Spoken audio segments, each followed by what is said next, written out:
Hello नमस्कार प्रणाम सत श्री अकाल जय हिंद मेरे दोस्तों आज मैं आपको लक्ष्मी का वाला यूट्यूब चैनल में स्वागत करता हूँ। प्यारे दोस्तों, हमने कुछ वीडियोज़ वगैरह नहीं बना रहे हैं, तो मैं ना एक सेशन लेके आया है जिसमें मैं स्क्रीन रिकॉर्डिंग वगैरह करके आपको क्वेश्चन देता रहूँगा। तो आप इसके लिए निश्चिंत हो जाइए, मैं आपको डे टू डे पहुँचाता रहूँगा हर एक चीज़। तो आज का जो हमारा क्वेश्चन है कहता है कि हमारा जो क्वेश्चन है वो उसका कुछ लेवल है ये रहा। हमारा लेवल है जो कह रहा है कि सिंधु घाटी के लोग पशु की पूजा करते हैं। मतलब आपका जो है सिंधु घाटी के लोग जो हैं, सिंधु घाटी के जो लोग थे वो पशु की पूजा करते थे, पशुपति की। तो ये आपसे क्वेश्चन एग्जाम में देखने को एकदम डायरेक्ट मिलेगा, एकदम डायरेक्ट आपको मिलेगा कि जो सिंधु घाटी के लोग हैं जो किस चीज़ को पूजा करते हैं, ऐसे आपसे क्वेश्चन पूछा जाएगा। तो सिंधु घाटी के लोग जो हैं वो किस चीज़ की पूजा करते हैं, वो पशुपति की पूजा करते हैं, जिसका प्रमाण यहाँ पे मैंने लिख रखा है। मैंने कॉपी में आपको ये लिखा कि जिसका प्रमाण जो है, जिसका प्रमाण मोहनजोदड़ो से मिलता है। मतलब सिंधु घाटी के लोग जो है वो पशुपति की पूजा करते थे। इसका जो प्रमाण है वो कहाँ मिलता है, वो आपका मोहनजोदड़ो से मिलता है। नेक्स्ट पॉइंट आपका है कि सिंधु घाटी सभ्यता का सबसे बड़ा स्थल कौन है। तो सबसे बड़ा स्थल पूछा है कि सिंधु घाटी के लोग सिंधु घाटी सभ्यता में सबसे सबसे सबसे बड़ा स्थल जो है वो कौन है। तो सिंधु घाटी सभ्यता में आपका जो सबसे बड़ा स्थल है वो कौन है आपका, तो वो आपका है कौन है आपका, मोहनजोदड़ो है।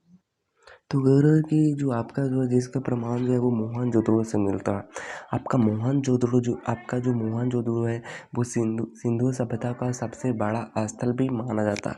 जैसे कि मैंने यहाँ पर दे रखा है कि सिंधु घाटी सभ्यता का जो सबसे बड़ा स्थल है वो क्या है, मोहनजोदड़ो। अच्छा, एक और इम्पोर्टेंट पॉइंट कि मोहनजोदड़ो से नर्तकी की एक कौन सी मूर्ति मिलती है, मूर्ति मिली है। तो मोहनजोदड़ो से एक कौन सी मूर्ति मिली है, मतलब एक नृत्यक जो होती है ना, वो कौन सी मूर्ति मिली। तो आप इसको ध्यान रखिएगा, यहाँ से आपसे क्वेश्चन बनती है, काफ़ी ज़्यादा इम्पोर्टेंट है कि सिंधु घाटी के लोग पशुपति की पूजा करते हैं। ये बात आपका क्वेश्चन हो गया। इसका प्रमाण मोहनजोदड़ो से मिलता है। मतलब क्रिकेट में यह उसे पूछेगा कि सिंधु घाटी के लोग जो पशुपति की पूजा करते हैं जिसका प्रमाण क्या चीज़ से मिलता है, आपको ऑप्शन दे देगा मोहनजोदड़ो दे देगा, सिंधु सभ्यता दे देगा।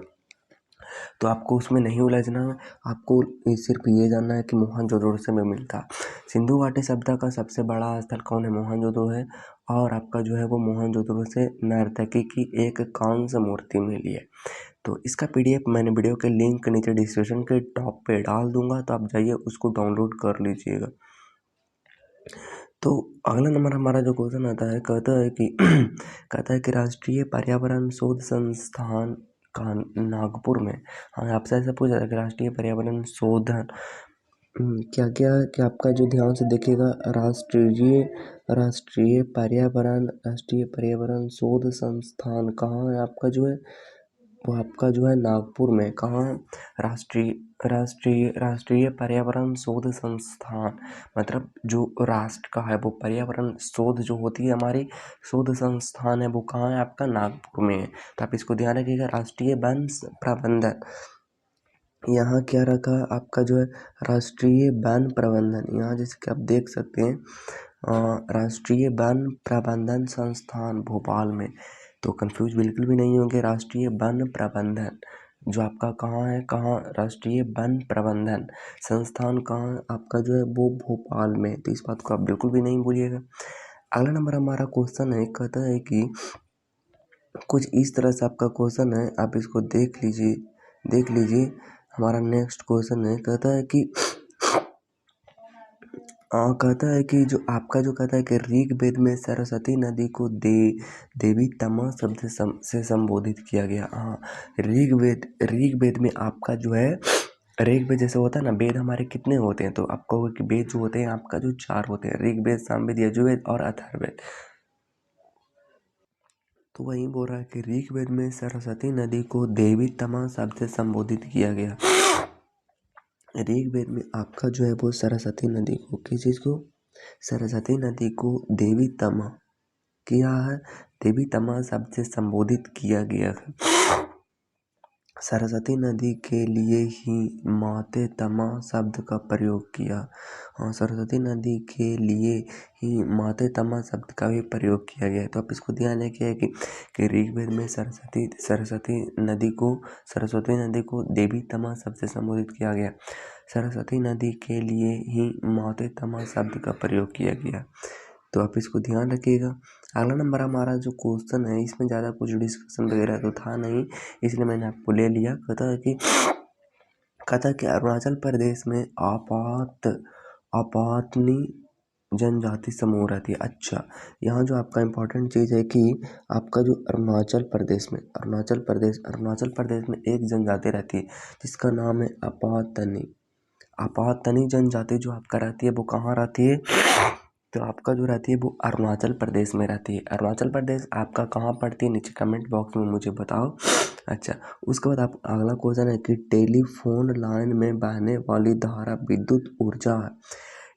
अच्छा, पूछा आपसे क्वेश्चन कि टेलीफोन लाइन में किस तरह की धारा प्रवाहित होती है? तो उसमें होती है विद्युत ऊर्जा होती है। अगला नंबर हमारा क्वेश्चन है, कहता है कि रॉबिन्स ने कहा था। अच्छा, किसने कहा था? रॉबिन्स ने कहा था। रॉबिन्स एक साइंटिस्ट की नाम है जो कि काफ़ी ज़्यादा मतलब चर्चा में रहते हैं। तो वो कह रहे हैं कि रॉबिन्स ने कहा था कि अर्थशास्त्र वास्तविक विज्ञान है। मतलब अर्थशास्त्र जो है ना, वो एकदम वास्तविक में विज्ञान है, एकदम रियल में जो होती है। वैसे तो देने के लिए तो आपका फिजिक्स, केमिस्ट्री, बायोलॉजी, साइंस है, लेकिन रॉबिन्स यहाँ पे कह रहा है कि रॉबिन्स जो है आपका जो है रॉबिन्स जो है वो कहा था कि अर्थशास्त्र एक वास्तविक विज्ञान है। क्या है? ओह सॉरी, अर्थशास्त्र एक वास्तविक विज्ञान है। तो क्या है? अर्थशास्त्र एक वास्तविक विज्ञान है, इस बात का ध्यान रखिएगा। उसके बाद कहता है कि एडम स्मिथ जो आपका है, क्या है? एडम स्मिथ को अर्थशास्त्र का पिता कहा जाता है। ये भी बात आप ध्यान रखिएगा कि एडम स्मिथ को अर्थशास्त्र का पिता भी कहा जाता है। अगला नंबर जो हमारा क्वेश्चन है, कहते हैं कि उस्ताद मंसूर खान किसके शासन काल में प्रसिद्ध चित्रकार थे? हाँ, आप ध्यान दीजिएगा, काफ़ी ज़्यादा इम्पोर्टेंट क्वेश्चन है कि उस्ताद मंसूर खान, क्या नाम है उसका? उस्ताद मंसूर खान। मतलब उस्ताद, ऐसा नहीं लगता कि उस्ताद मंसूर खान एकदम उस्ताद होंगे। तो बोल रहा है कि किसके शासन काल में प्रसिद्ध क्या थे? प्रसिद्ध चित्रकार थे। तो वो किसके शासन काल में थे? उस्ताद मंसूर खान किसके शासन काल में थे?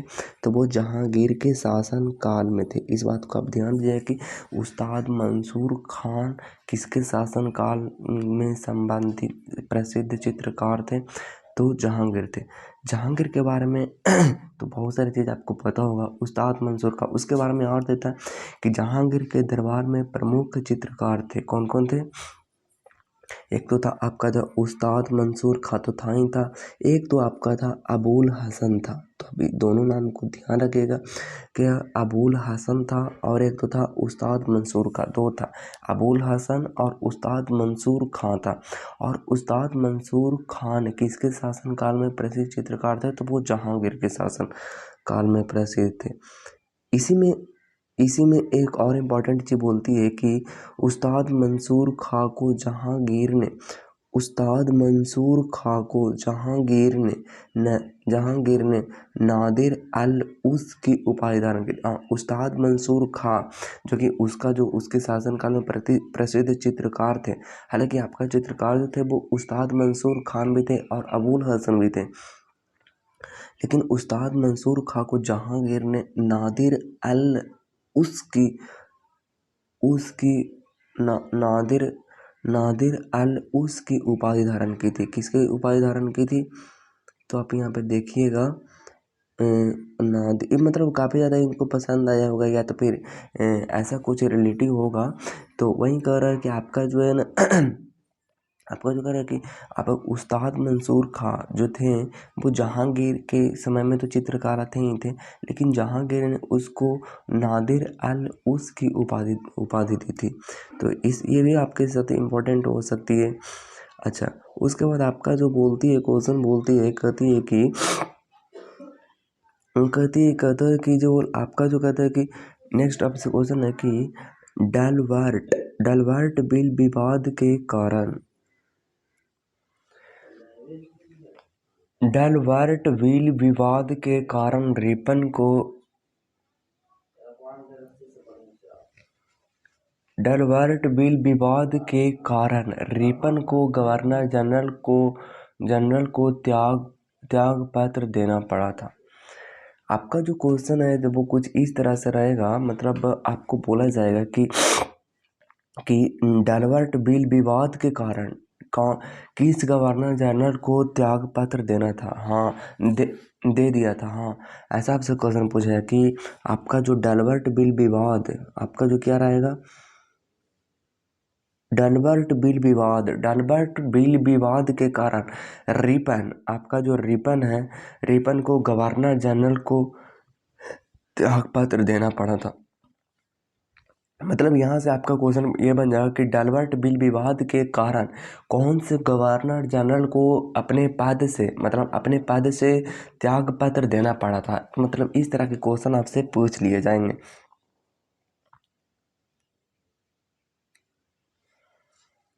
क्वेश्चन आपसे पूछ लिए जाएंगे कि डेलवर्ट व्हील विवाद के कारण रिपन को तो आपका जो राइट आंसर हो जाएगा क्या हो जाएगा, रिपन हो जाएगा। क्योंकि डेलवर्ट व्हील विवाद जो था, डेलवर्ट व्हील विवाद के कारण रिपन को गवर्नर जनरल के पद से त्याग पत्र देना था। लॉर्ड रिपन काफ़ी ज़्यादा इम्पोर्टेंट है। लॉर्ड रिपन को स्थानीय स्वशासन का जनक कहा था। हाँ, जो लॉर्ड रिपन जो थे, आपका जो गवर्नर जनरल थे, लॉर्ड रिपन जो थे वो स्थानीय स्वशासन का जनक उनको कहा जाता है। क्या कहा जाता है, स्थानीय स्वशासन का जनक कहा जाता है किसको, लॉर्ड रिपन को। और डेलवर्ट व्हील विवाद के कारण रिपन को गवर्नर जनरल से अपना त्याग पत्र देना पड़ा था। तो कुछ इस तरह के क्वेश्चन आते हैं, काफ़ी ज़्यादा इंपॉर्टेंट है बिहार पुलिस के लिए। मैं स्पेशल बिहार पुलिस के लिए पढ़ा रहा हूँ। अगला नंबर हमारा क्वेश्चन है, कहता है कि अजात शत्रु को मगध साम्राज्य को कुनिक कहा जाता। हाँ, जो आपका जो अजात शत्रु है, जो कि आपका बिंबिसार की मौत कर दिया था, तो वही कह रहा कि अजात शत्रु को मगध साम्राज्य का क्या कहा जाता है। आपसे क्वेश्चन ऐसे पूछा है कि अजात शत्रु कोई ऐसा नाम का इंसान है जिसको कि मगध साम्राज्य में क्या कहा था। आपको 4 ऑप्शन दे दिए जाएंगे, उसमें आपको चुनना रहेगा। तो सिंपल इसमें आप चुन लीजिए कि अजात शत्रु जो है, अजात शत्रु को मगध साम्राज्य का क्या कहा था, तो उसको कहा जाता मगध साम्राज्य का अजात शत्रु क्या कहा था, तो मगध साम्राज्य का अजात शत्रु को कुनिक कहा जाता है। इसके बारे में और एक चीज़ है कि अजात शत्रु अपने पिता की हत्या कर गद्दी पर बैठा था। अजात शत्रु के बारे में अगर आप डिटेल में चाहते हो तो आप यूट्यूब पे सर्च करोगे तो मेरे बारे में आ जाएगा, मगध साम्राज्य में मैंने पढ़ा रखा। लेकिन आप ये थोड़ा सा देख लीजिए कि अजात शत्रु जो है वो अपने पिता को हत्या करके, मतलब अगर यूँ कहूँ तो अजात शत्रु के पिता था बिंबिसार।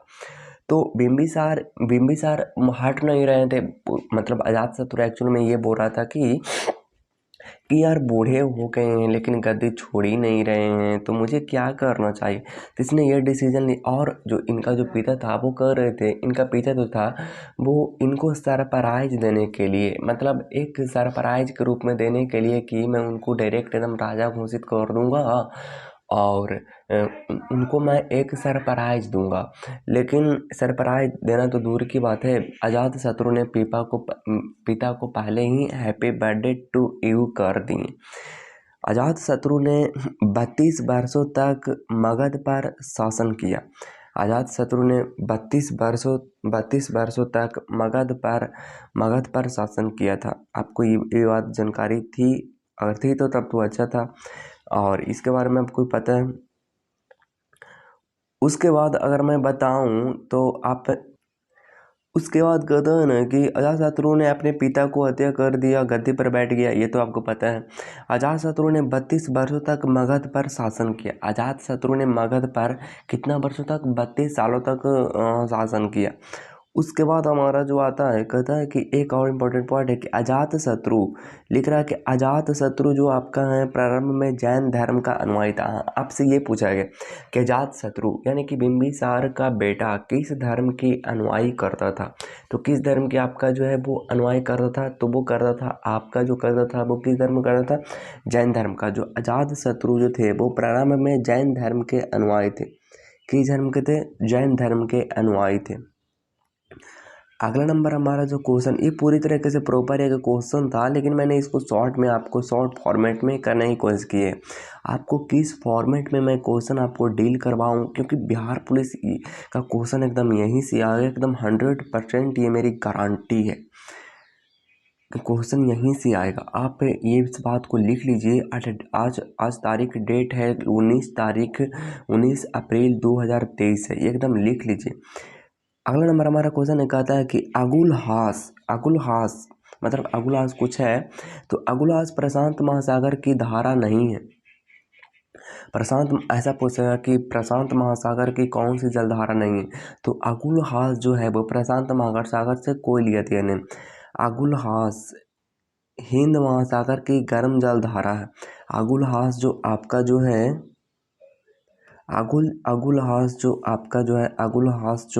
है अगुलहास हिंद महासागर की गर्म जलधारा है, बल्कि आपका प्रशांत महासागर की धारा नहीं है, उसका हिंद महासागर की गर्म जलधारा है। तो अगुल जो हास है वो पूछेगा कि प्रशांत महासागर की धारा है या नहीं है, तो आप बोलोगे कि नहीं है, तो बोलेगा कि किसका धारा है, तो आप बोलोगे कि हिंद महासागर का। तो हिंद महासागर का कौन सा धारा है, मतलब गर्म या ठंडा, तो आप पूछोगे कि वो गर्म जलधारा है।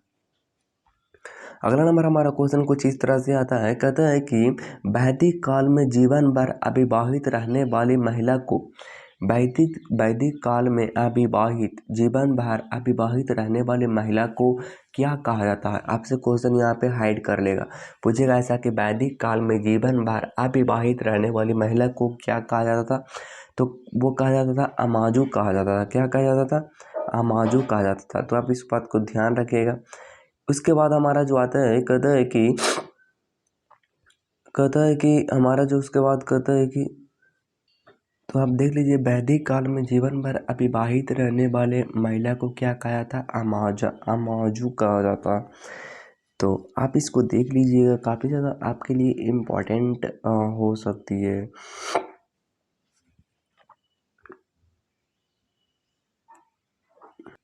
आगे कहता है कि हमारा क्वेश्चन अगला है, कहता है कि आर्यों द्वारा विकसित सभ्यता वैदिक सभ्यता कहलाती है।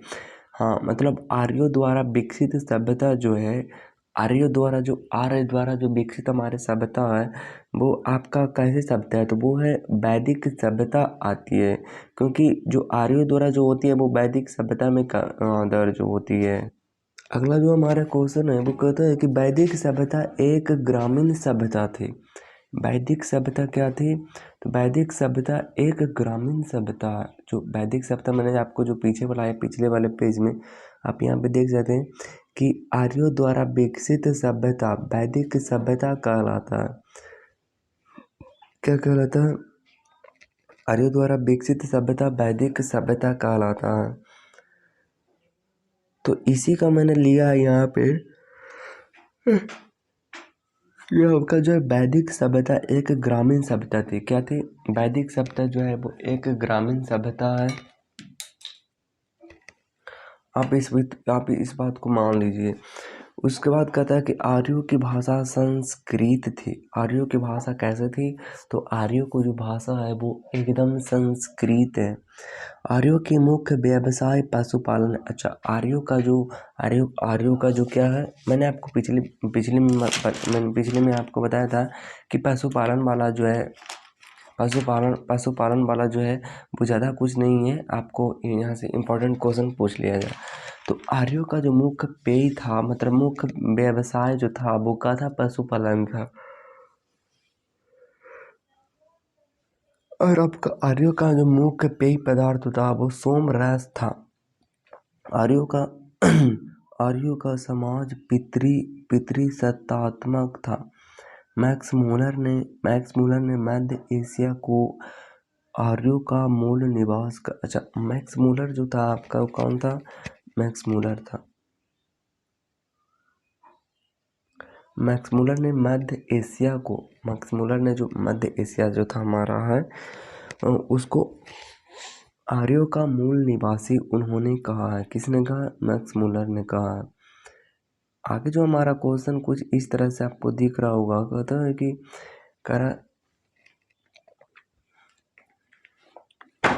है कि हाटक महाजनपद की राजधानी कंबोज है। आपसे क्वेश्चन पूछे कि हाटक महाजनपद की राजधानी कहाँ है, तो आप फिर भुलाए लगेगा अगर आपको पता नहीं रहेगा तो। लेकिन आपको पता रहेगा कि हाटन महाजनपद की राजधानी कंबोज में है। कहाँ है? कंबोज में। हाटक महाजनपद की राजधानी कहाँ है? तो कंबोज में। तो कंबोज यहाँ पे आप नोट कर लीजिएगा। अगर आप नोट्स अपने से बनाते हैं तब तो बहुत अच्छा। उसके बाद कहता है कि कंबोज महाजनपद की राजधानी, मतलब आपका जो हाटक महाजनपद की राजधानी कहाँ है? कंबोज है। कंबोज महाजनपद की आपका जो राजधानी है वो राजपुर था। कहाँ था? राजपुर था। कंबोज महाजनपद की राजधानी कहाँ था? राजपुर था। तो ये भी आप ध्यान रखिएगा। कहता है कि वर्तमान में कंबोज क्षेत्र कहाँ है? तो वर्तमान में कंबोज क्षेत्र है वो पाकिस्तान और अफगानिस्तान में स्थित है। तो आपसे पूछे कि वर्तमान में कंबोज कहाँ है, तो वर्तमान में आपका जो कंबोज है वो कहाँ है? अफगानिस्तान और पाकिस्तान में है। 6ठी शताब्दी ईसा पूर्व में भारत 16 महाजनपदों के बारे में जानकारी मिलती है। 6ठे महाजनपद में क्या है? 6ठी।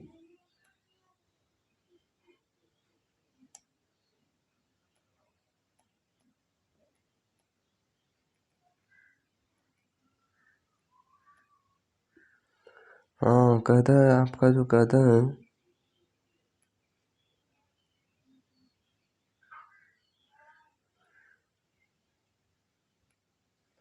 है कि छठी शताब्दी ईसा पूर्व में भारत जो था वो 16 महाजनपदों के बारे में जानकारी मिलती थी। 6ठी महाजनपदों में 16 महाजनपदों के बारे में जानकारी मिलती है।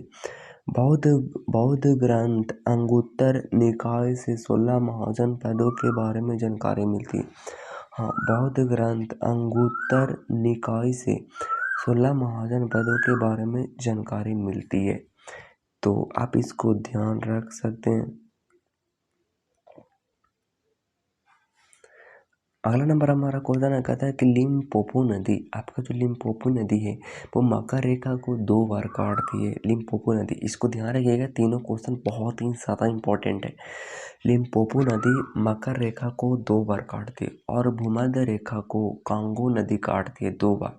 और कर ऐसा आपसे क्वेश्चन पूछा कि कौन सा ऐसा नदी है जो कि मकर रेखा को 2 बार काटती है, तो आपको मकर रेखा याद रहना चाहिए कि मकर रेखा को 2 बार लिम्पोपो नदी काटती है। बहुत ही ज़्यादा इंपॉर्टेंट है, बहुत ही ज़्यादा इम्पोर्टेंट है। लिम्पोपो नदी मकर रेखा को 2 बार काटती है और भूमध्य रेखा को 2 बार कांगो नदी काटती है और कर्क रेखा को 2 बार माही नदी काटती है। ये आपसे इम्पोर्टेंट क्वेश्चन पूछ लेगा। उसके बाद कहता है कि स्वतंत्र भारत की प्रथम औद्योगिक नीति की घोषणा कब की गई थी? हाँ, स्वतंत्र भारत के मतलब 1947 के बाद की बात कर रहा है। क्योंकि अगर स्वतंत्र भारत के जैसे ही कोई बात करता है तो वो करता है, इसका मतलब कि वो स्वतंत्र भारत के जैसे ही कोई बात करता है आपसे, स्वतंत्र भारत के जैसे ही कोई बात करता है तो क्या करता है? जैसे ही करता है तो इसका मतलब है कि वो 1947 के पहले की बात कर रहा है। क्या कर रहा? 1947 के बाद की बात वो कर रहा है। क्या आप इस बात को मानते हो? तो अगर मानते हो तो सही है कि स्वतंत्र भारत की प्रथम औद्योगिक नीति की घोषणा कब की गई थी? तो स्वतंत्र भारत की औद्योगिक, हाँ ये क्वेश्चन है, कहता है कि स्वतंत्र भारत की जो कहता है कि स्वतंत्र भारत की प्रथम औद्योगिक नीति जो था औद्योगिक नीति जो था स्वतंत्र भारत की प्रथम औद्योगिक नीति, क्या समझ रहे हैं?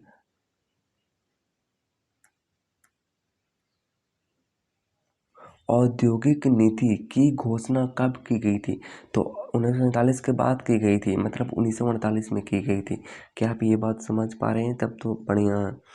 उसके बाद क्वेश्चन हमारा आता है, कहता है कि संयुक्त राष्ट्र संघ को सुरक्षा परिषद, संयुक्त राष्ट्र संघ का एक अंग है जिसको कहते हैं सुरक्षा परिषद, को दुनिया का पुलिस मैन कहा जाता है। तो आप इस बात को जान लीजिए कि संयुक्त राष्ट्र संघ को सुरक्षा परिषद का दुनिया का पुलिस मैन कहा जाता है।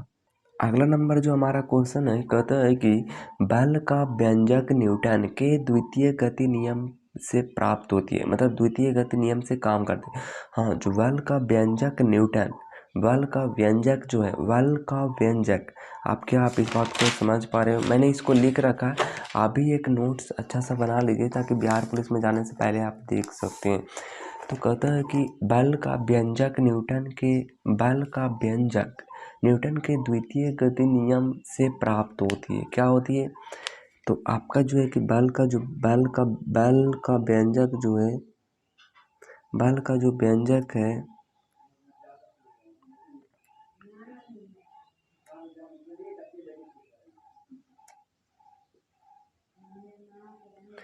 बल का जो व्यंजक है वो न्यूटन के कारण कि न्यूटन के द्वितीय गति नियम पर काम करती है। तो बल का व्यंजक जो है वो न्यूटन के द्वितीय गति नियम पर काम करती है। अच्छा, अगर आपसे पूछता है कि बल की परिभाषा न्यूटन के किस गति नियम पर है, तो बल की परिभाषा जो है वो न्यूटन के प्रथम गति नियम, क्या है? न्यूटन के थोड़ा सा और ले लेते हैं।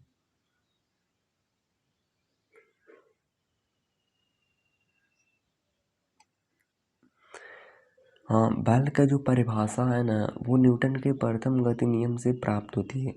उसके बाद आपका जो गति है, कहता है कि आपका न्यूटन के प्रथम गति नियम को, हाँ, न्यूटन के जो प्रथम गति नियम है, आपका यहाँ पे प्रथम गति नियम है, तो कह रहा है कि न्यूटन के प्रथम गति नियम को जड़त्व का नियम या तो फिर गैलीलियो का नियम कहता। तो यहाँ कल से आपसे क्वेश्चन पूछा है कि न्यूटन के जड़त्व का नियम या तो फिर गैलीलियो के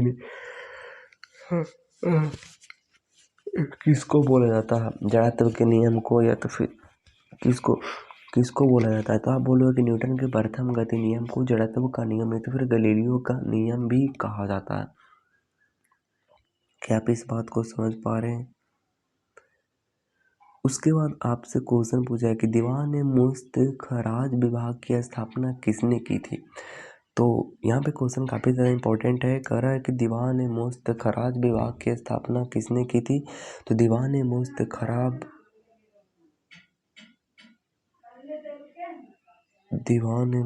खराज विभाग की स्थापना अलाउद्दीन खिलजी शासक के द्वारा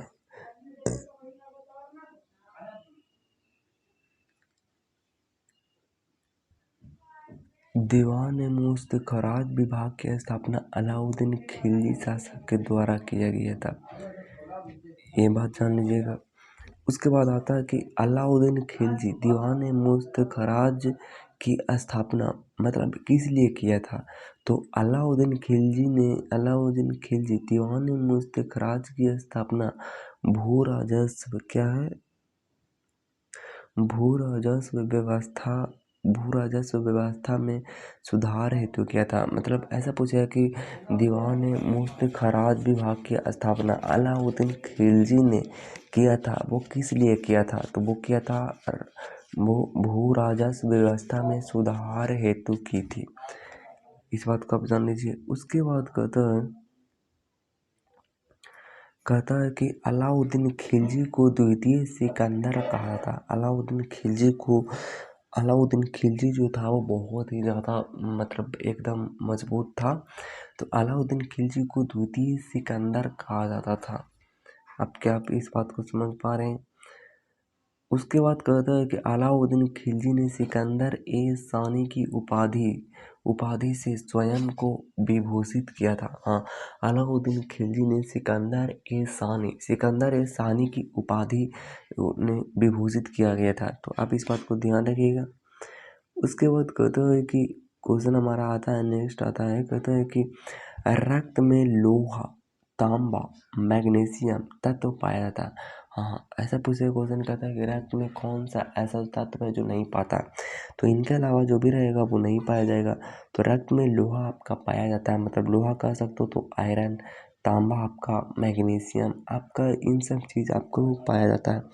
रक्त एक तरल संयोजी ऊतक है। क्या है? रक्त एक संयोजी तरल ऊतक है। रक्त का थक्का बनने के लिए अनिवार्य प्रोटीन फाइब्रिनोजेन, इसको आप देख लीजिए क्योंकि काफ़ी ज़्यादा इम्पोर्टेंट है, मैं हाईलाइट कर दे रहा हूँ। हाइलाइटर अगर मैं लेना चाहता हूँ तो यहाँ से आ सकती है। कह रहा है कि रक्त जो है वो थक्का बनने के लिए कौन रिस्पॉन्सिबल होता।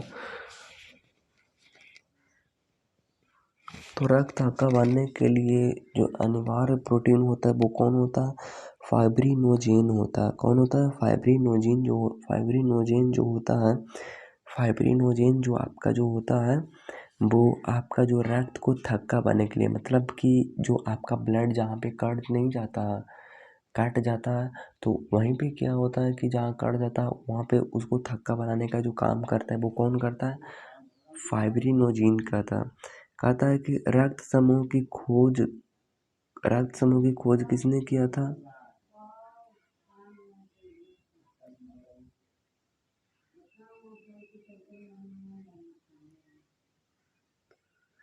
इसको चाहे नहीं लेते, इसको भी नहीं लेते, इसको लेते हैं, छोड़। हाँ, रक्त समूह की खोज करने वाले कौन थे? कार्ल लैंडस्टीनर थे। तो आपसे क्वेश्चन पूछिए कि रक्त समूह की खोज करने वाले कौन थे? तो कार्ल लैंडस्टीनर ने किया था। किसने किया था? कार्ल लैंडस्टीनर ने किया था। अगला नंबर आपसे क्वेश्चन ये पूछ लेगा, कहता है कि तेल नदी किसकी सहायक नदी है? तो तेल नदी जो आपका है वो महानदी की सहायक नदी है। किसका? महानदी की सहायक नदी जो है वो कौन है? तेल नदी आपका। अगला नंबर आपका जो क्वेश्चन आ जाता है वो कहता है, काफ़ी ज़्यादा इम्पोर्टेंट है, कहता है कि महात्मा गांधी और B.R. अम्बेडकर के बीच पुनः समझौता कब हुआ था? पूछिए आपसे क्वेश्चन कि महात्मा गांधी और आपका जो बी आर अम्बेडकर के पूना समझौता कब हुआ था? तो कब हुआ था आपका पूना समझौता? 16 अगस्त 1932 में रैमजे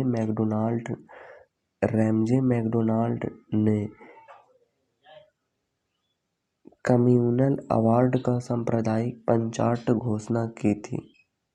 तो इसका आंसर मैंने नहीं लिख पाया है, तो आपका जो हुआ है वो कब हुआ है? तो सितंबर 1932 को हुआ है। मैं यहाँ पे आपको लिख देना चाहता हूँ क्योंकि आंसर तो लिखना ज़रूरी होता है ना।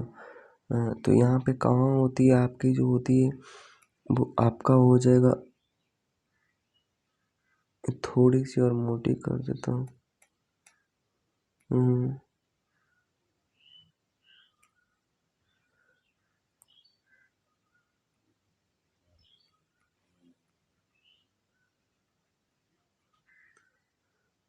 सितंबर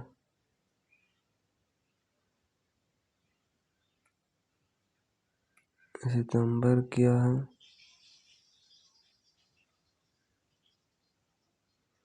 1932 हो जाएगा। क्या हो जाएगा? सितंबर 1900 आपका जो है वो 32 हो जाएगा। तो आप इसको ध्यान रखिए, काफ़ी ज़्यादा आपके लिए इम्पोर्टेंट है। मैंने यहाँ पे लिख दिया है।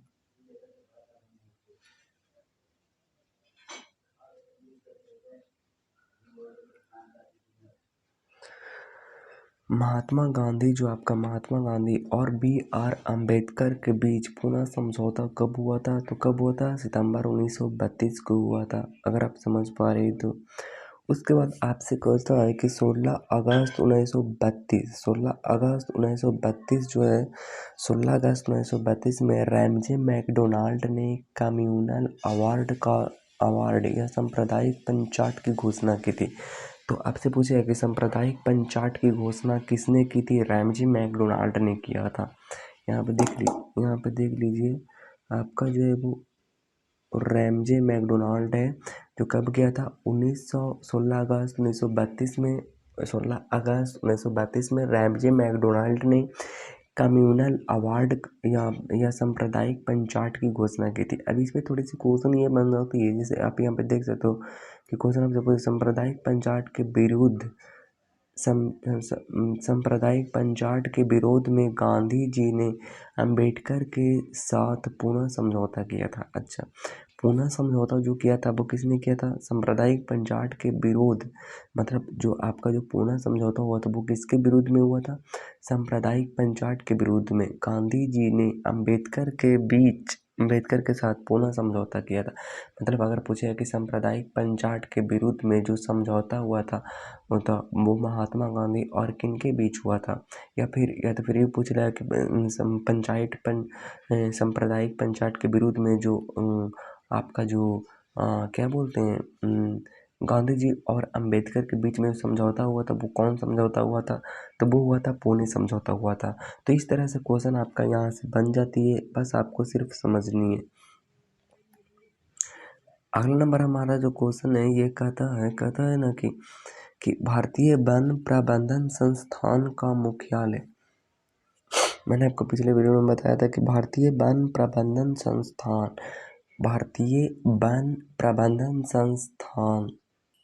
तो कह रहा कि भारतीय वन प्रबंधन संस्थान का मुख्यालय जो है वो कहाँ है? तो भारतीय वन प्रबंधन संस्थान का मुख्यालय जो आपका है वो आपका है भोपाल में है। कहाँ है? भोपाल में आपका जो है भारतीय वन्यजीव अनुसंधान संस्थान देहरादून में स्थित है। कहाँ है? आपका जो है वो देहरादून में स्थित है। भारतीय वन्य जीव अनुसंधान संस्थान देहरादून में स्थित है। अगला नंबर आपका क्वेश्चन है, कहता है कि शिवाजी ने किस वर्ष छत्रपति की उपाधि धारण की थी? तो वो कब की थी? 1774 ईस्वी में किया था। कब किया था? शिवाजी ने किस वर्ष छत्रपति की उपाधि धारण की थी? 1674 ईस्वी में किया था। शिवाजी ने 1664 में अपना राज्याभिषेक रायगढ़ के किले में करवाया। शिवाजी ने अपना जो राज्याभिषेक जो था वो 1674 में रायगढ़ के किले में करवाया। इसी अवसर पर शिवाजी ने छत्रपति की उपाधि धारण की थी। किसकी?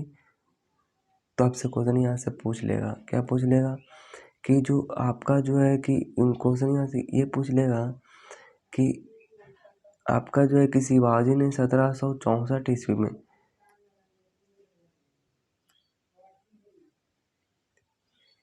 कि शिवाजी ने किस वर्ष छत्रपति की उपाधि धारण की थी? 1674 ईस्वी में। फिर आपसे क्वेश्चन पूछेगा कि शिवाजी ने 1674 ईस्वी में अपना राज्याभिषेक रायगढ़ के किले में करवाया। इसी अवसर पर शिवाजी ने छत्रपति की उपाधि धारण की। तो पूछेगा कि छत्रपति की उपाधि धारण कब किए थे? तो 1774 ईस्वी में आए थे। फिर आपसे क्वेश्चन पूछिए कि कहाँ पे किए थे छत्रपति की शिवाजी? तो वो किए थे आपका जो किए थे रायगढ़ के किले में करवाए थे। तो क्वेश्चन यहाँ से कैसे भी बन सकता।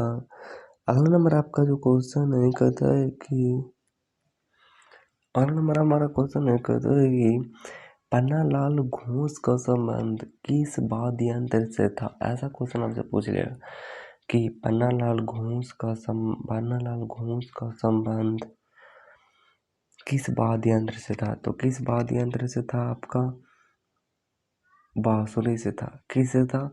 बांसुरी था। तो पन्नालाल घोष का जो संबंध है वो किससे था? बांसुरी से था। ये बात को आप जान लीजिए कि पन्नालाल घोष का जो संबंध है वो किससे, बांसुरी वाद्य यंत्र से। उसके बाद इसी में एक और क्वेश्चन पूछता है, कहता है कि आपका जो कहता है कि बोले कि हरि प्रसाद चौरसिया, क्या बोलेगा, हरि प्रसाद चौरसिया।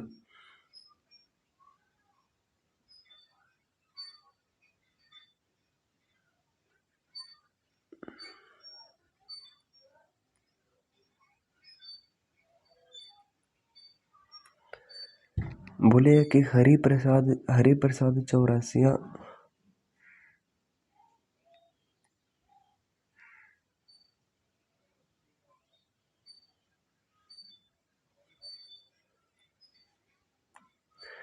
बोले कि हरि प्रसाद चौरसिया का संबंध जो है वो बांसुरी से ही है। तो आपसे क्वेश्चन कल के डेट में ये पूछते कि हरि प्रसाद चौरसिया जो है क्या है। हरि प्रसाद आपका जो चौरसिया है वो किस वाद्य यंत्र से था, तो वो भी आपका जो था वो किस वाद्य यंत्र से था,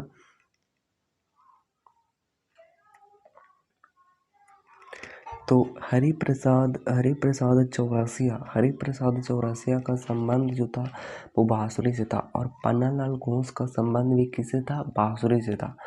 तो एक्चुअल में हमारे पास ये होते हैं। अगला नंबर काफ़ी ज़्यादा इंपॉर्टेंट क्वेश्चन है।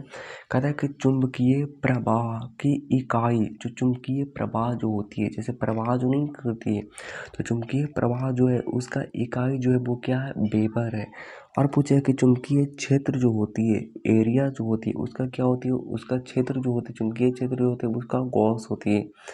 और चुंबकीय क्षेत्र की तीव्रता जो होती है वो क्या सा होती है, जो तीव्रता जो होती है वो टेस्ला होती है। तो तीनों के तीनों बहुत ही ज़्यादा इंपॉर्टेंट क्वेश्चन है ना। चुंबकीय प्रवाह जो अगर पूछेगा तो चुंबकीय प्रवाह का हो जाएगा, वेबर हो जाएगा।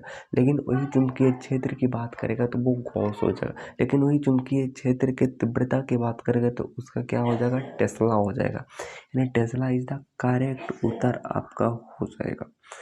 अगला नंबर हमारा जो क्वेश्चन है, कहता है कि अनुच्छेद 47 के तहत, मतलब अनुच्छेद जैसे होते हैं ना, 1 2 होते हैं, तो वैसे ही आपका जो कहता है कि अनुच्छेद 47 के तहत, अनुच्छेद 47 के तहत राज्य पोषाहार स्तर और जीवन स्तर को ऊंचा करने का प्रयास करेगा। तो अनुच्छेद 47 के तहत राज्य पोषाहार स्तर और जीवन स्तर को ऊंचा करने का प्रयास करेगा। तो चूंकि जो अनुच्छेद 47 के तहत राज्य पोषाहार स्तर और जीवन स्तर को ऊंचा करने का प्रयास किया गया। अनुच्छेद के तहत आपका जो है वो राज्य पोषाहार और जो स्तर, जीवन स्तर जो है वो ऊंचा करने का जो श्रेय दिया गया। तो हमारा ई कंप्लीट हुआ। अगला नंबर हमारा जो आता है वो ये कुछ इस तरह से,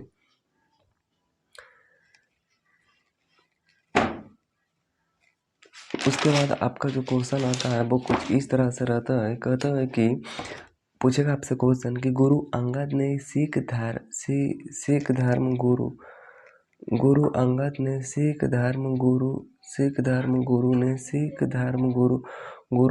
गुरुमुखी लिपि का आरंभ किया था। तो आपसे क्वेश्चन पूछेगा कि गुरु अंगद जो कि सिख धर्म के गुरु हैं, उसका जो लिपि है, मतलब किस चीज़ का आरंभ किए थे, तो वो किसे कहते, गुरु अंगद ने सिख धर्म गुरुमुखी लिपि।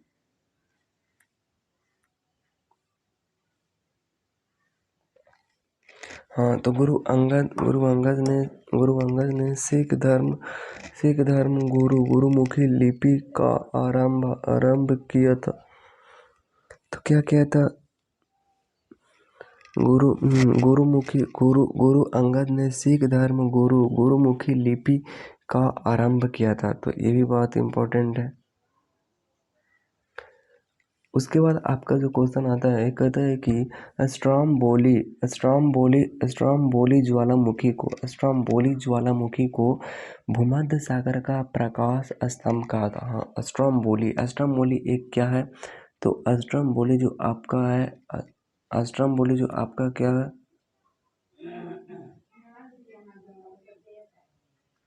अस्ट्रोम्बोली ज्वालामुखी को भूमध्य सागर का प्रकाश स्तंभ कहा जाता है। कौन जी तू गए इब्रज यार। तो स्ट्रोम्बोली ज्वालामुखी जो है वो भूमध्य सागर का प्रकाश स्तंभ कहा जाता है। क्या कहा जाता है? स्ट्रोम्बोली जो है वो भूमध्य सागर का मतलब भूमध्य सागर का क्या कहा जाता है? प्रकाश स्तंभ कहा जाता है। अच्छा, उसके बाद ये काफ़ी ज़्यादा इम्पोर्टेंट है आपका कि आपका जो है कि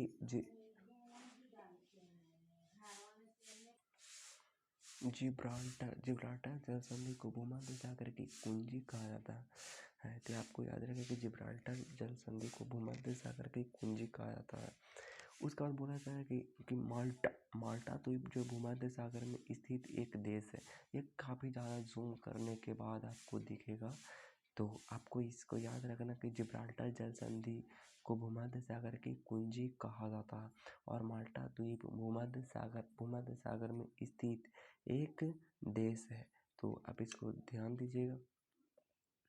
उस उसके बाद कहते हैं कि मानव शरीर में अधिकतम मात्रा में पाया जाने वाला तत्व है। तो देखिए आप, मानव शरीर के एक बॉडी में पाया जाने वाला ऑक्सीजन जो आपका जो है ना, ऑक्सीजन अब वो आपका 60% पाया जाता है, 65%। और आपका जो है कार्बन कितना है? कार्बन कितना है आपका? 18% है। हाइड्रोजन कितना आपका? 10% है। और नाइट्रोजन कितना? 3% है। कैल्शियम आपका कितना है? 1.4 है। और आपका जो फास्फोरस जो आपका है 1.1% है। तो आप इसको बिल्कुल नहीं भूलिएगा। उसके बाद कहता है क्वेश्चन हमारा कहता है कि सल्तनत काल में मंगोलों का सर्वाधिक आक्रमण किसने किया था? ये आपसे क्वेश्चन पूछिए कि सल्तनत काल में, मतलब सल्तनत काल में ऐसा नहीं बोला जाता कि सल्तनत का, तो सल्तनत काल में मंगोल का सर्वाधिक आक्रमण किसने किया था? तो किसने किया था? अलाउद्दीन खिलजी ने किया था। किसने किया था? अलाउद्दीन खिलजी के काल में हुआ था। मतलब सल्तनत में मंगोलों का सर्वाधिक आक्रमण जो हुआ था वो किसके शासन काल में हुआ था? तो अलाउद्दीन खिलजी के काल में हुआ था। तो आप समझ पा रहे हैं? अच्छा, उसके बाद है किस गवर्नर जनरल के कार्यकाल के दौरान, मतलब किस गवर्नर जनरल के कार्यकाल के दौरान, हाँ, तो ऐसा बोला जाता है किस गवर्नर जनरल के कार्यकाल के दौरान नेटिव मैरिज एक्ट को पारित किया गया था। तो किस गवर्नर जनरल के कार्यकाल के दौरान नेटिव मैरिज एक्ट को पारित किया गया था? तो लॉर्ड नॉर्थ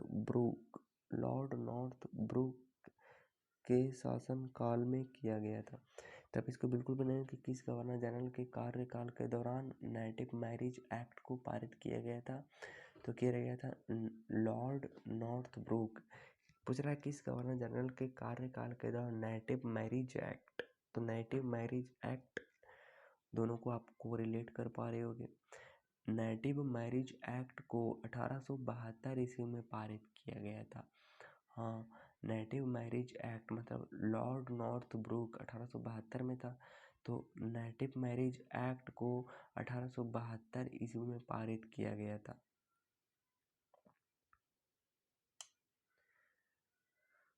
पारित किया गया था 1872 ईस्वी में भारतीय ईसाई विवाह अधिनियम को नेटिव मैरिज एक्ट भी कहा था। 1872 ईस्वी में भारतीय ईसाई विवाह अधिनियम को नेटिव मैरिज एक्ट भी कहा जाता। Native marriage act governor general Lord Northbrook के कार्यकाल के दौरान पारित किया गया था। तो आप समझ पा रहे हो? अगर आप समझ पा रहे हो तब तो ये तो कंप्लीट हो गया कि 1872 में भारतीय ईसाई अधिनियम को नेटिव मैरिज एक्ट भी कहा जाता है। लॉर्ड नॉर्थब्रुक के कार्यकाल के दौरान पारित किया गया था। अगला नंबर हमारा जो क्वेश्चन है वो कहता है कि काफ़ी ज़्यादा इम्पोर्टेंट है, आप ध्यान से सुनिएगा।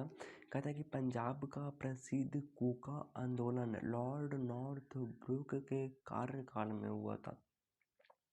तो पंजाब का प्रसिद्ध कूका जो है, पंजाब का जो प्रसिद्ध कूका है, कूका आंदोलन है, वो लॉर्ड नॉर्थ ब्रुक के कार्यकाल में हुआ था। उसी पिछले पीडीएफ से रिलेटेड है।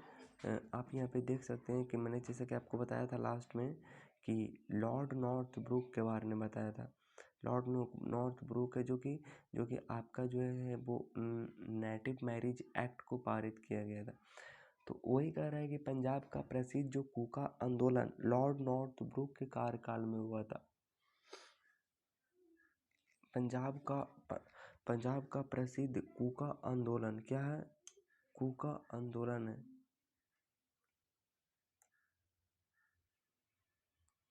क्या है कूका आंदोलन? कूका आंदोलन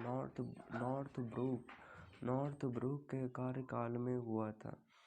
उसके बाद आपका जो कहता है कि अथर्ववेद कन्याओं के जन्म की पूछेगा आपसे क्वेश्चन करेगा कि अथर्ववेद कौन सा वेद, पूछे कौन सा वेद है जो कि आपका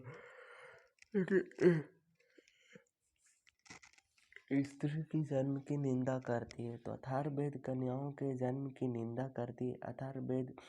अथर्ववेद जो है वो अथर्ववेद में रोग निवारण तंत्र, मंत्र, जादू टोना इत्यादि का वर्णन मिलता है। अथर्ववेद में सभा तथा समिति को प्रजापति की दो पुत्रियां कहा गया है। अथर्ववेद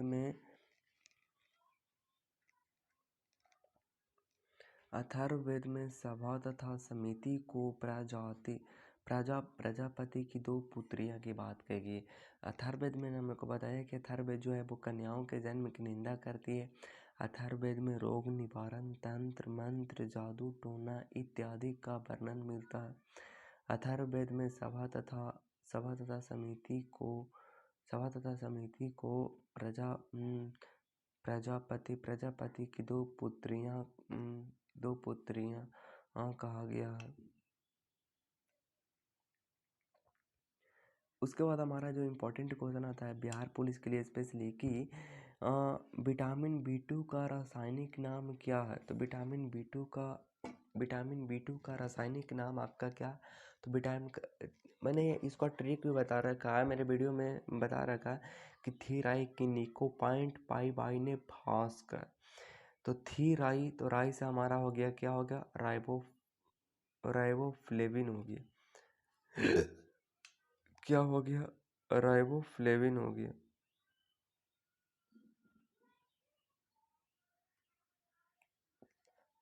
राइबोफ्लेविन हो गया। तो विटामिन B2 का रासायनिक नाम क्या है? तो राइबोफ्लेविन है। एस्कॉर्बिक एसिड विटामिन C में पाई जाती है। रेटिनॉल किसको कहते हैं? तो वो विटामिन A को कहते हैं। थायमीन जो है वो आपका किसको कहते हैं? तो विटामिन B को कहते हैं। तो इस तरह के क्वेश्चन जो है वो आपसे बन जाएंगे। अगला दो तीन क्वेश्चन हमारे कहता है कि किताब डल यामिनी उत्वी की रचना है। हाँ, पूछेगा आपसे क्वेश्चन, किताब उल यामिनी उत्वी की रचना है। तो किताब उल यामिनी किसकी रचना है? तो वो उत्वी की रचना है। महमूद गजनबी का दरबारी इतिहासकार उत्वी था। पूछेगा कि महमूद गजनबी का क्वेश्चन करेगा कि महमूद गजनबी का दरबारी इतिहासकार उत्वी था। कौन था? महमूद गजनबी का दरबारी इतिहासकार। ऐसे क्वेश्चन पूछेगा कि महमूद गजनबी का दरबारी इतिहासकार उत्वी था। वन्य जीवों की सुरक्षा का वर्णन मौलिक कर्तव्य और नीति निर्देशक तत्व दोनों में किया गया है, जिसका उल्लेख संविधान के अनुच्छेद 51 के का में है। वन्य जीव अधिनियम 1972 जीवों की रक्षा तथा संरक्षा के लिए पारित किया गया। तो आप इसको समझ पा रहे हो? कह रहा है कि हमारे वन्य जीव की सुरक्षा का वर्णन मौलिक कर्तव्य तथा नीति निर्देशक तत्व दोनों में किया गया। वन्य जीवों की रक्षा, जिसका जिसका उल्लेख संविधान के अनुच्छेद 51 में है। मतलब वन्य जीवों की जो सुरक्षा है वो मौलिक कर्तव्य और राज्य और नीति निर्देशक तत्व दोनों में है। लेकिन वो कहता है कि किस अनुच्छेद में, तो वो 51 के का में है। वन्य जीव अधिनियम 1972 जीवों की रक्षा तथा संरक्षण के लिए पारित किया गया था। तो ये इम्पोर्टेंट हमारे लिए ही है। अगला नंबर हमारा क्वेश्चन है, कहता है कि किस तत्व का रासायनिक नाम है। तो आयरन की रासायनिक नाम क्या है, तो कौन है आपका, रेडॉन है। रेडॉन जो है वो आयरन की तत्व का रासायनिक नाम है। रेडॉन एक रेडियो एक्टिव रंगहीन गंधहीन तथा स्वादहीन गैस है। रेडॉन एक रेडियो एक्टिव रंगहीन गंधहीन तथा स्वादहीन गैस है। रेडॉन एक अभिक्रिय गैस है। तो मेरे ख्याल से ये कंप्लीट है कि रेडॉन एक रेडियो एक्टिव रंगीन गंधहीन तथा स्वादहीन गैस है। रेडॉन एक अभिक्रिय गैस है। तो रेडॉन क्या है, एक अभिक्रिय गैस है रेडॉन है। तो यहाँ तक तो हम लोगों ने कर लिया था। उसके बाद हमारे जो आता है वो आता है, क्या आता है, जैसे कि यहाँ पे आप देख सकते हो। नेक्स्ट पेज की बात करें, हाँ हमारे पास अभी कुछ और है तो आप इसको देख ही लीजिए। कहता है कि रेडॉन एकमात्र अभिक्रिय गैस है जो कि वायुमंडल में मुख्य रूप से नहीं पाया था। हाँ, रेडॉन ही एक रेडॉन एकमात्र अभिक्रिय गैस है जो कि वायुमंडल में मुक्त रूप से नहीं पाया जाता। हाँ, तो रेडॉन एकमात्र अभिक्रिय गैस है जो वायुमंडल में मुख्य रूप से नहीं पाया जाता है। उसके बाद हमारा है कि कैंसर के उपचार में प्रयुक्त अभिक्रिय गैस रेडॉन का इस्तेमाल किया जाता है। हाँ, कैंसर जो होती है, कैंसर में उपचार में प्रयुक्त अभिक्रिया गैस रेडॉन है। रेडॉन एक रेडियो सक्रिय तत्व है। हाँ, रेडॉन जो है वो एक रेडॉन एक रेडियो सक्रिय तत्व है। रेडॉन जो है वो एक रेडियो सक्रिय तत्व है। रेडॉन का उपयोग रेडियोथेरेपी के रूप में कैंसर के इलाज में किया जाता है।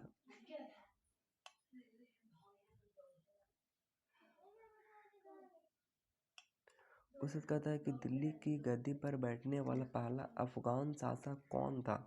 तो दिल्ली की गद्दी पर बैठने वाला पहला जो शासक था वो कौन था, बहलोल लोदी था। तो बहलोल लोदी था वो आपका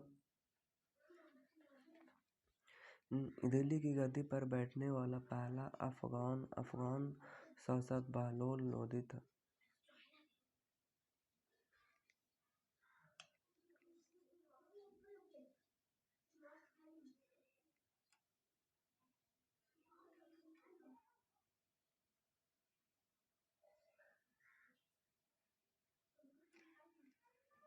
बहलोल लोदी था। कौन था, बहलोल लोदी था। लोदी वंश का संस्थापक बहलोल लोदी था। लोदी वंश का यहाँ क्वेश्चन करा कि लोदी वंश का संस्थापक जो था वो बहलोल लोदी था। ये तो मैंने आपको बताया। लोदी वंश का जो शासन काल जो रहा था, लोदी वंश का जो आपका जो शासन काल रहा वो 1451 से 1526 तक रहा था। कौन रहा था, 1415 से 1526 तक रहा था। बहलोल लोदी ने बहलोली सिक्के का प्रचलन किया था। तो ये भी आपका हो जाएगा।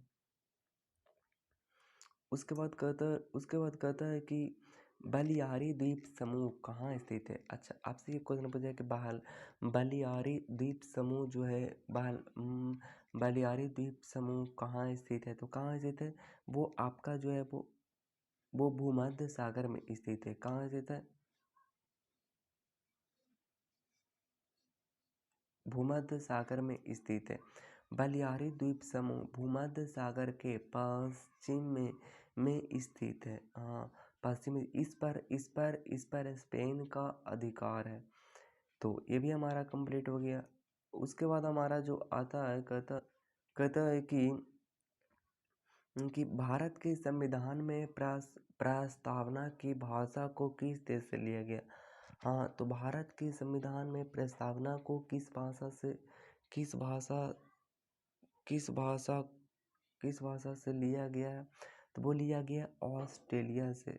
लिया गया है कहाँ से? ऑस्ट्रेलिया से लिया गया है। ऑस्ट्रेलिया से आपका जो है वो लिया गया। उसके बाद आता है इम्पोर्टेंट कि भारत के संविधान में समवर्ती सूची का प्रावधान ऑस्ट्रेलिया से ही लिया गया। भारत में संविधान में समवर्ती सूची जो है वो उसका जो प्रावधान ऑस्ट्रेलिया से ही लिया गया है। बाबा बाबा बुदन की पहाड़ी बाबा बुदन की पहाड़ी आपका जो इसी पॉइंट है कि बाबा बुदन की पहाड़ी कहाँ है। तो बाबा बुदन की पहाड़ी जो काफ़ी ज़्यादा इंपॉर्टेंट है और काफ़ी ज़्यादा क्वेश्चन में पूछा जाता है कि बाबा बुदन की पहाड़ी कहाँ स्थित है? कर्नाटका में स्थित है। और ब्रह्मगिरी की पहाड़ी भी आपका कर अगला नंबर हमारा क्वेश्चन है कहता है अगला नंबर हमारा क्वेश्चन है कि भारत के नियंत्रक एवं महालेखा परीक्षक से संबंधित उपबंधों का वर्णन संविधान के किस भाग में किया गया है? भारत के नियंत्रक एवं महालेखा परीक्षक से संबंधित उपबंधों का वर्णन। हाँ, भारत के नियंत्रक एवं महालेखा परीक्षक में से संबंधित उपबंधों का वर्णन संविधान के किस भाग में है? तो वो किस भाग में है? तो आपको पता होगा वो भाग 5 में।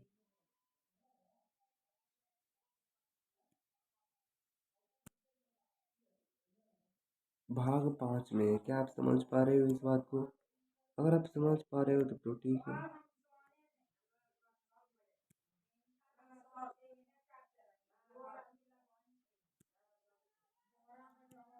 अगला नंबर हमारा क्वेश्चन क्वेश्चन उसी में कहता है कि भारतीय संविधान के भाग 5 के अनुच्छेद 48 से 51 मतलब 148 से 151 तक भारत के नियंत्रक एवं महालेखा परीक्षक से संबंधित उपबंधों का वर्णन किया गया।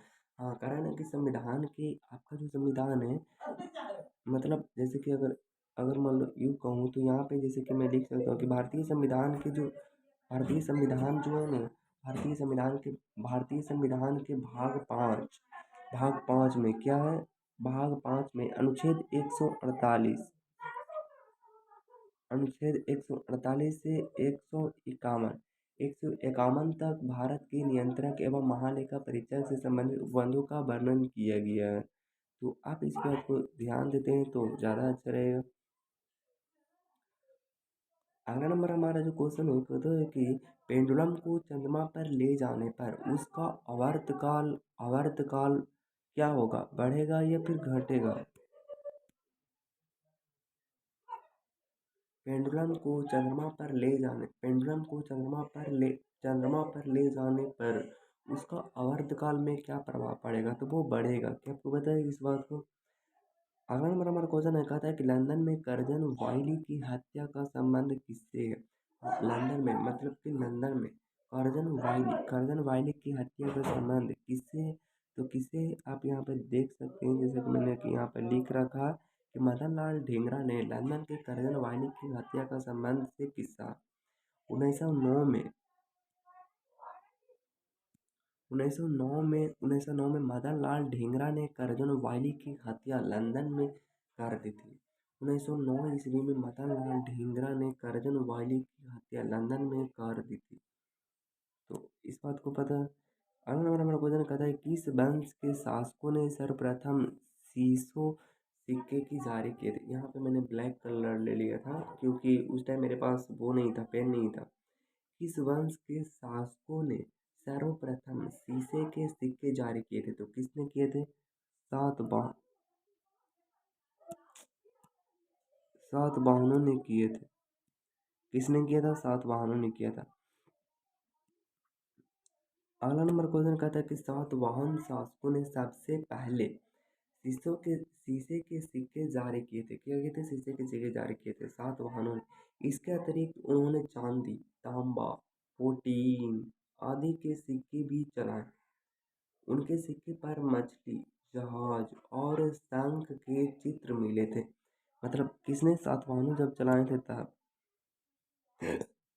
अगला नंबर हमारा क्वेश्चन कहता है कि डायनमो एक युक्ति है। जो कैसा ऊर्जा प्रवाहित करती है, यांत्रिक ऊर्जा को विद्युत ऊर्जा में बदल देती है। किस कौन? डायनेमो। अगला नंबर हमारा क्वेश्चन है, कहता है कि कार्डमम पहाड़ी कहाँ स्थित है? कार्डमम पहाड़ी कहाँ स्थित है? वो स्थित है केरला में स्थित है। कहाँ स्थित है? कहाँ स्थित है? केरला में स्थित है। Oh my God,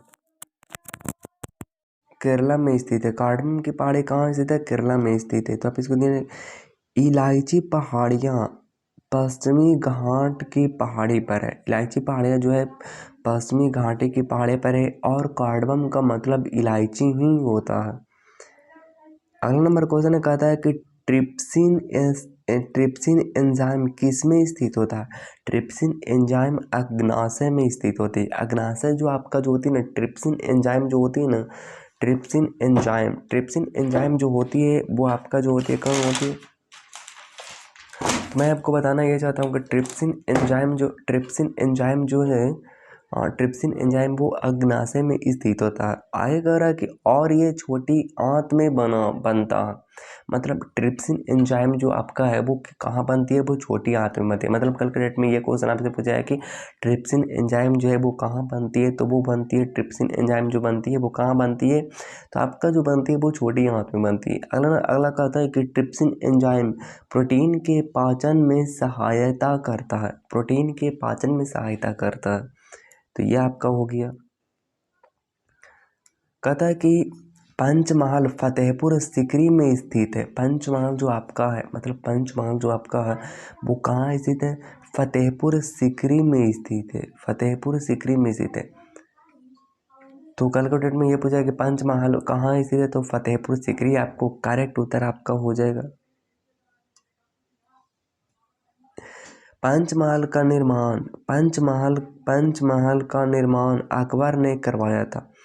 Fatehpur Sikri Nagar UP में अकबर ने सन 1571 में बनाया था। हाँ, पंचमहल जो बनाया था वो कहाँ बनाया था? फतेहपुर सीकरी ने। कहाँ? यूपी में है। यूपी में आपका किसने बनाया था? अकबर ने सन 1571 ईस्वी में बनाया था। उस उस्ताद बिस्मिल्लाह खां किस वाद्य यंत्र से था? तो वो उस्ताद बिस्मिल्लाह खां किस वाद्य यंत्र को बजाते थे? तो वो शहनाई को बजाते थे। उस्ताद बिस्मिल्लाह खान किस वाद्य यंत्र को बजाते थे? शहनाई को बजाते थे। सन 2001 में भारत रत्न से सम्मानित उस्ताद बिस्मिल्लाह खां शहनाई वादक थे। सन 2001 में भारत रत्न से सम्मानित उस्ताद बिस्मिल्लाह खां शहनाई वादक थे। गुरु नानक देव का जन्म कहाँ हुआ था? तो गुरु नानक देव का जन्म तलवंडी में हुआ था। तलवंडी आपका जो कहाँ पड़ता है? तलवंडी जो आपका पड़ता है वो पाकिस्तान में पड़ता है, जो कि रावी नदी के किनारे। तो क्रिकेट में ये पूछा है कि जो गुरु नानक देव का जन्म जो हुआ था वो तलवंडी में हुआ था। ये बात आप जानते हैं? तो बोलेंगे हाँ। वो किस नदी के किनारे है ये बताइए? तो वो है रावी नदी के किनारे स्थित है। कहता है गुरु नानक देव सिखों के प्रथम गुरु थे। गुरु नानक देव थे वो सिखों के प्रथम गुरु थे। गुरु नानक देव थे। उसको कहता है कि भारतीय संविधान के अनुच्छेद 17 का संबंध अस्पृश्यता के अंत से है। अनुच्छेद 17 के तहत छुआछूत को समाप्त किया गया है। तो इसके साथ वीडियो को यहाँ पे ख़त्म करते हैं प्यारे दोस्तों। वीडियो आपको कैसा लगा दोस्तों? आप लाइक करके, शेयर करके और सब्सक्राइब करके बताइए। एंड मैं जो आपको स्पेशल जो तैयारी करवा रहा हूँ प्यारे दोस्तों, वो करवा रहा हूँ आपका बिहार पुलिस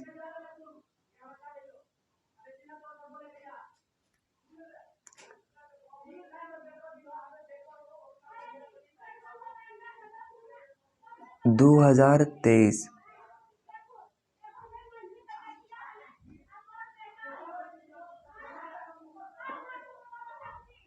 बिहार पुलिस का तैयारी जो मैं करा रहा हूँ वो लाइव अगर में हो रही है तो 2023 को मैं करवा रहा हूँ और मैं इसमें हर तरह के क्वेश्चन को आपको डिस्कस करूँगा और क्वेश्चन जो आएगा वो इसी से आएगा। इसलिए आप चैनल से जुड़ जाइए या तो फिर मेरा टेलीग्राम ग्रुप है जिसका नाम है, क्या नाम है, LAXMI लक्ष्मी BIG। सॉरी, मैं थोड़ी सी इसको वो कर लेता हूँ।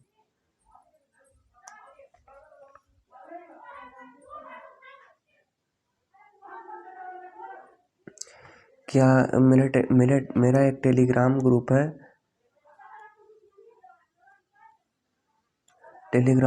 है, क्या नाम है उसका, टेलीग्राम ग्रुप का नाम है जिसका नाम है,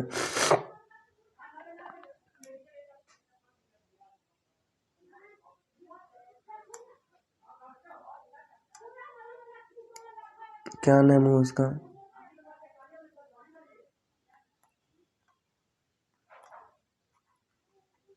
लक्ष्मी बीघा, WALLA बीघा वाला, लक्ष्मी बीघा वाला। आपका क्या है, लक्ष्मी बीघा वाला?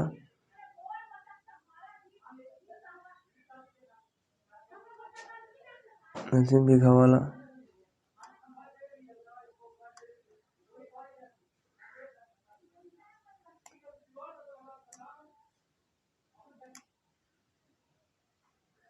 ये हमारा टेलीग्राम ग्रुप है। इस पे मैंने PDF आपको डाल रखे हैं और अगर आपको चाहते हैं कि मैं उसे जोड़ने के लिए तो मेरे चैनल को आप सब्सक्राइब कर लीजिए। यही मेरा चैनल है और मैं इसी पे वीडियो डालता हूँ। मैं वीडियोज़ वगैरह थोड़ी सी बनाने में प्रॉब्लम्स हो रही है तो मैं ये चाहता हूँ कि आप इसी में करिए और बाकी मैं आगे के देखूँगा। एंड इसके साथ मैं आपसे विदा लेता हूँ। थैंक